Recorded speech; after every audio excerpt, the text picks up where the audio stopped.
हमारे hostel warden आया करते थे और फिर वो देखा करते थे कि भाई साहब कितने बच्चे प्रेजेंट हैं, कितने बच्चे भाग गए हैं। खूब कोशिश करी उन्होंने पकड़ने की, खूब रात में, ठीक है, रात के 2-2 बजे, कभी कभी 1-1 बजे उन्होंने सरप्राइज चेकिंग डाल दी हॉस्टल में। सर मैं रुद्रपुर से हूँ, अविरल चौधरी। बहुत बढ़िया बेटा, रुद्रपुर से है तो। मेरी भी एजुकेशन रुद्रपुर से ही हुई थी, जवाहर नवोदय विद्यालय रुद्रपुर। बचपन मेरा वहीं पे बीता था। तब सिनेमा हॉल हुआ करते थे वहां पर। एक हुआ करता था चावला, एक होता था सिब्बल, एक होता था श्याम टाकेज। रात में हॉस्टल में जब हमारी अटेंडेंस हो जाया करती थी रात के 9-9:30 बजे, उसके बाद बेड पर बहुत सारे कपड़े और तकिया लगा के, ऊपर से रजाई से लिटा के, रजाई के अंदर छुपा के, और एक ऐसी मच्छरदानी लगा के, जिस मच्छरदानी को बढ़िया तरीके से बंद करके फिर हम लोग पिक्चर देखने भाग जाया करते थे। हमारे हॉस्टल वार्डन आया करते थे और फिर वो देखा करते थे कि भाई साहब कितने बच्चे प्रेजेंट हैं, कितने बच्चे भाग गए हैं। क्योंकि तब भागना बहुत बड़ा क्राइम माना जाता था। अगर कोई बच्चा भागा है हॉस्टल से, वो पकड़ा गया, तो इसका मतलब 15 से 20 दिन तक वो रेस्टिकेट कर दिया जाएगा और बेइज्जती अलग होती थी। लेकिन वो बेइज्जती बेइज्जती नहीं होती थी, वो बेइज्जती जैसे बैक बेंचर होते थे ना, उस टाइप की होती थी। बिल्कुल। तो हमारे जो हॉस्टल वार्डन सर थे, वो हमें केमिस्ट्री पढ़ाते थे, हिंदी पढ़ाते थे। हिंदी पहले हिंदी पढ़ाते थे, एक हिंदी वाले थे, फिर एक केमिस्ट्री वाले थे। उन्हें हम में से किसी ने, हमारे हॉस्टल में से किसी ने मुखबरी कर दी थी कि जो सर हैं वो भाग भाग के पिक्चर सर नहीं, सलीम जो है वो भाग भाग के पिक्चर देखने जाता है। सांप पाल के रखे थे हम इस क्लास में, सांप। मारो साले को। तो हमारे जो वार्डन थे, हॉस्टल वार्डन, उनको पता चल गई थी ये बात।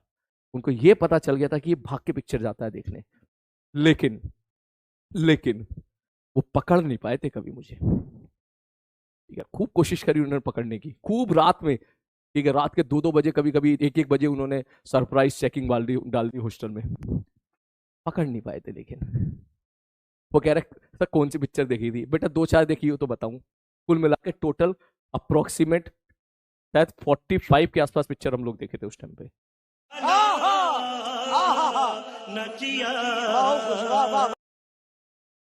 अबे छोड़ते ही नहीं थे वे कोई। हाँ, खूब देखते थे। और सबसे बढ़िया, पकड़े नहीं गए कभी। मैं नहीं पकड़ा गया कभी भाई साहब। एक बार ऐसे हुआ था, ठीक है, एक बार तो लग गया था कि भाई मुझे, मतलब एक बार मेरे पूरे हॉस्टल को लग गया था कि अब तो ये पकड़ा गया। पूरे हॉस्टल को लग गया था। ठीक है, सर थे हमारे भाई साहब, एकदम बढ़िया तरीके से उन्होंने रात के 11 बजे उन्होंने जो है वो डाल दी, क्या बोलते हैं उसको, हाँ, चेकिंग के। पूरे हॉस्टल को ये बात पता थी कि मैं गया हुआ हूँ। और जो है मेरे बेड पे जो है तकिया है, चादर है, चादर के अंदर कपड़े हैं, कपड़े के अंदर तकिया है। और भाई साहब वो आने लगे, चेक करने लगे एक एक बेड, ये चेक करो, ये चेक करो, ये चेक करो, चेक करो। जैसे ही धीरे धीरे मेरे बेड की तरफ जा रहे थे, तो जो मेरे दोस्त लोग थे, तो वो दोस्त लोग जो है वो एकदम सोचते थे कि भाई साहब बस आप आज तो पकड़ा गया भैया, आज तो हो गया, आज तो गया मैटर पूरा। अब इसकी नंबर आ, जैसा होता है ना कि करके पिटाई हो रही हो, तेरा नंबर आने वाला हो। जैसे ही मेरे बेड पे पहुंचे, ठीक है, मेरे बेड पे पहुंचने के बाद मेरे किसी दोस्त ने बोला, अरे सर तो है सर, सलीम है, सो रहा है यहाँ पर, और जो है इसकी जो है तबीयत ठीक नहीं है। तो बोला मैं भी तो देखूं। उनको किसी ने बता दिया था कि मैं गया हूँ। ठीक है, उनको किसी ने बता दिया था कि मैं गया हूँ, तो बोला मैं भी तो देखूं। ठीक, हाँ, मैं भी तो देखूं कि क्या है। ठीक, तो उसके बाद जो है जैसे ही उन्होंने वो चादर हटाई, तो मैं अंदर से पूछता हूँ क्या हुआ सर, है क्या हुआ सर।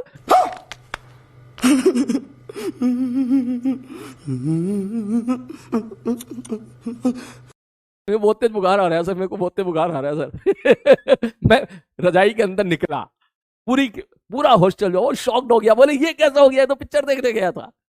ठीक है, सर भी शॉक, बोले ये क्या हो गया। फिर जो है वही वाली बात, एक दांत दिखाने का। एक, तो एक्चुअली क्या था कि मेरा प्लान तो था पिक्चर जाने का, ठीक है, लेकिन मुझे पता चल गया था इस बात का कि सर को पता चल गया है कि मैं जाने वाला हूं और आज रात को चेकिंग हो सकती है। ठीक, तो मैंने सबको बोला, सबको टाटा बाय बाय किया, स्पेशली उस लड़के को टाटा बाय बाय किया जो लड़का मुखबरी करता था, जो लड़का बता दिया करता था सर से। मैंने उसको बोला, मैं कहा भाई पिक्चर देखने जा रहा हूँ, चलेगा क्या। कह रहा तो अब मैं नहीं जाऊंगा, अच्छी बात नहीं है। मैंने कहा अच्छा चल ठीक है, मैं जा रहा हूँ, देख बताना मत किसी को, तू सर को मत बताना। उनने बता दिया सर को। फिर सर आए, और आए तो उसके बाद जो है फिर मैं वहां से एक बार निकला। एक इंसिडेंट ये हुआ, एक इंसिडेंट ये था, एक में तो मैं सच में बाल बाल बच गया था जाने से।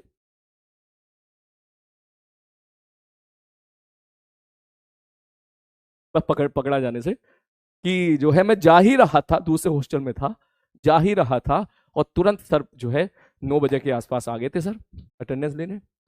और जब देखा सर ने, बोले सर ये तो गायब है। सब गए, कहाँ है सलीम? बोले गायब। बोले कहाँ है? बोले पक्का पिक्चर देखने गया है। कहाँ है, कहाँ है? तभी किसी काम से मैं बगल वाले हॉस्टल से अपने रूम पे गया, और जैसे ही मैं गया, मैं कहा मैं तो यहाँ हूँ सर। तो ऐसे 4-5 इंसिडेंट जो हैं ऐसे घट गए कि सर भी समझ गए थे, बोले यार इसको पकड़ना है तो रोज पीछे भागना पड़ेगा, और रोज पीछे भाग पाना पॉसिबल नहीं है। जलवा है हमारा। हाँ, वो कह रहा इतने पैसे, एक बच्चा कह रहा सर इतने पैसे होते थे ना। बेटा हमें ये पता चल गया था, सुनने मेरी बात, हंसना मत, कि कोई पिक्चर अगर 9 बजे स्टार्ट होती है, 9 के 12 के शो में, ठीक है, तो हमें पता चल गया था कि कैसे बिना टिकट के सिनेमा हॉल के अंदर जाना है। ये हम सीख गए थे उस टाइम पे। अरे देवा, ये गड़बड़ है बाबा। ठीक है, ये चीज। और तब टिकट के प्राइस भी ऐसे होते थे, 10 रुपए, 8 रुपए ऐसे होते थे। हाँ। जो नवोदय वाले बच्चे ना, वो कहानी समझ रहे होंगे, बोले सर वो रिलेट भी कर पा रहे होंगे, जो जवाहर नवोदय विद्यालय में पढ़े हुए लोग हैं वो रिलेट कर पा रहे होंगे। वो कह रहे सर अच्छा उसके बाद क्या किया? बेटा उसके बाद पता क्या किया, क्योंकि मैं अपनी क्लास का होनहार लड़का था अब सुन मेरा, फिर मैंने आखिरी में एक नया तीर चलाया जो बहुत अच्छे से हिट हुआ। मैं अपनी क्लास का होनहार बच्चा था, ठीक है। जैसे अगर आप पढ़ाई अच्छे से कर रहे हो, तो आपकी जितनी भी आपके इस तरह के गलत काम होंगे जिसमें आप रस्टिकेट हो सकते हो, वो सब आपकी शरारतों में काउंट हो जाएंगे। और वहीं आप पढ़ाई लिखाई नहीं कर रहे हो, तो यही सारी चीजें फिर बुरी लगनी शुरू हो जाएगी, ठीक है। तो मेरे साथ यही होता था। सपोज मैथ्स का पेपर हुआ, तो 10th का एग्जामिनेशन था, किसी के आ रहे हैं 87, किसी के आ रहे हैं 78, किसी के आ रहे हैं 82, जिसके 82 आ गए वो हीरो बन गया। फिर आखिरी में सलीम भैया की कॉपी आई तुम्हारी, तो उनके आ रहे 98। तो डिफरेंस अच्छा खासा क्रिएट हो जाता था उस टाइम पे। ऑल तो मैं इनसिंसियर था, मैं पहले बता देता हूँ, सिंसियर नहीं था मैं, ठीक। तो इसलिए मेरी सारी चीजें माफ हो जाती थी, क्योंकि मैं मार्क्स अच्छे लाता था। बच्चे सोचते थे कि यार, सब लोग सोचते थे कि बढ़िया रिजल्ट ला के देगा हमारे स्कूल के लिए, लेकिन उन्हें ये नहीं पता था कि भाई साहब एग्जाम बोर्ड में जाके मेरी इंग्लिश में लंका लग जाएगी। मुझे भी नहीं पता था उस टाइम में, मेरी इंग्लिश में बहुत कम मार्क्स आए थे वहां पर। तो फिर मैंने आखिरी में फिर एक काम किया, मैंने सर से बोला, सर, बोला हाँ मैं पढ़ना चाहता हूँ। बोला अच्छा पढ़ना चाहते हो? फिर बोले सर मैं पढ़ना चाहता हूँ, हॉस्टल में मेरी पढ़ाई होती नहीं है। बोले फिर? तो सर मैं एक काम कर दूंगा सर जो क्लासरूम है, तो मैं शाम को मतलब जो है क्लासरूम में जाके पढ़ लिया करूंगा सर, आप अलाउ कर दो। सर ने बोला ठीक है। यू वेरी चालाक ब्रो। क्लासरूम में अलाउ करने का मतलब रात में भी अगर जा रहे हो तो अलाउ करने का यही मतलब हुआ कि मैं हॉस्टल में नहीं हूँ। अब उसके बाद मैं पिक्चर देखने जाऊं या कहीं भी हूँ, लगता सर को ये तो पढ़ने गया हुआ है